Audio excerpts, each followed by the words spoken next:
Anterolateral ankle pain. Anatomy. You can see the tip, the fib, and the talus. This is the ankle joint with the ligaments that surround it. You can see the syndesmotic ligament, and if it is injured, you get a high ankle sprain. You can also see the anterior talofibular ligament. We call it the collateral ligament. If it is injured, you get an ankle sprain. The high ankle sprain is a sprain of the syndesmotic ligament or a tear of that ligament. It connects the tibia and the fibula. It is really a bad sprain. The diagnosis of this injury is usually done by the use of stress views or CT scan. This patient may require surgery. Anterolateral impingement, a painful limitation of the range of motion due to soft tissue or bony pathology.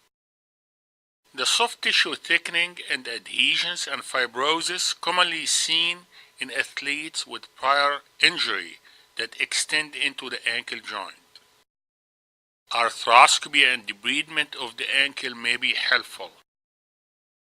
A tibial bony spur can impinge on the talus and causes an ankle pain and limitation of the range of motion. Here you can see the spur on the anterior lip of the tibia touching the talus during dorsiflexion and limiting the movement of the ankle. The patient may need debridement of that spur. Ankle sprain. In ankle sprain, the pain is usually anterior and around the fibula. When the ankle is forced into that unusual position, the ligaments are torn and it can be a partial tear or complete tear. Treatment: immobilization, ice, physiotherapy, and rarely surgery. With an ankle sprain, the patient will be able to walk, but the ankle will be painful. With a fracture, the patient is usually unable to walk. Pain that's posterior to the fibula can usually be caused by injury or pathology of the peroneal tendons. The superior peroneal retinaculum usually is holding the two tendons in position behind the fibula. Lateral ankle pain. Patients with peroneal tendon problems usually describe the pain in the outer part of the ankle or behind the lateral malleolus. The problem occurs where the tendons glide within the fibrous tunnel. Peroneal tendonitis, it is inflammation due to excessive repetitive force causing pain and swelling.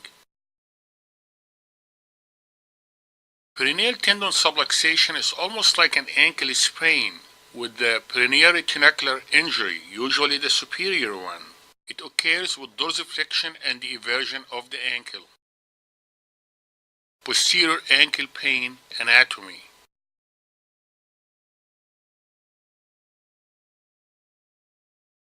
Achilles tendinitis, irritation and inflammation due to overuse of that tendon. There is also pain, swelling, and tears within that tendon.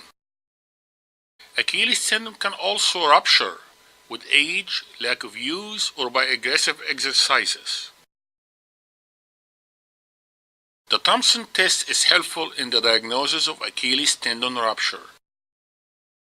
When you squeeze on the calf muscles, there will be no movement of the ankle. Posterior ankle impingement can occur due to the os trigonum or large posterior process of the talus. It usually occurs in athletes such as ballet dancer.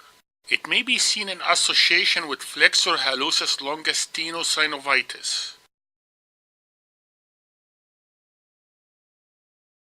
Medial ankle pain anatomy.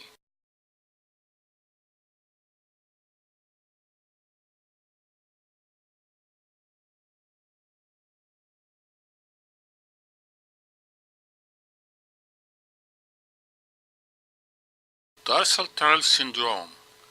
Compression on the posterior tibial nerve produces symptoms of pain, numbness, and paresthesia of the foot. When conservative treatment fails, surgical treatment for release of the tarsal tunnel is needed. Posterior tibial tendon tear.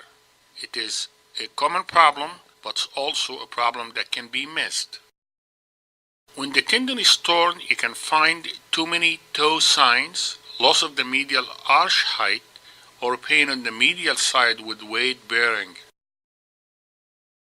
Global ankle pain can occur due to arthritis of the ankle joint, which commonly occur as a result of prior injury or inflammation.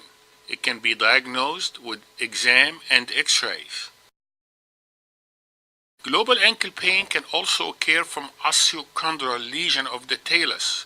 Arthroscopic debridement may be necessary in some situations. All my videos and this video is for educational purposes only. Please consult your doctor before you make any decision about your medical care.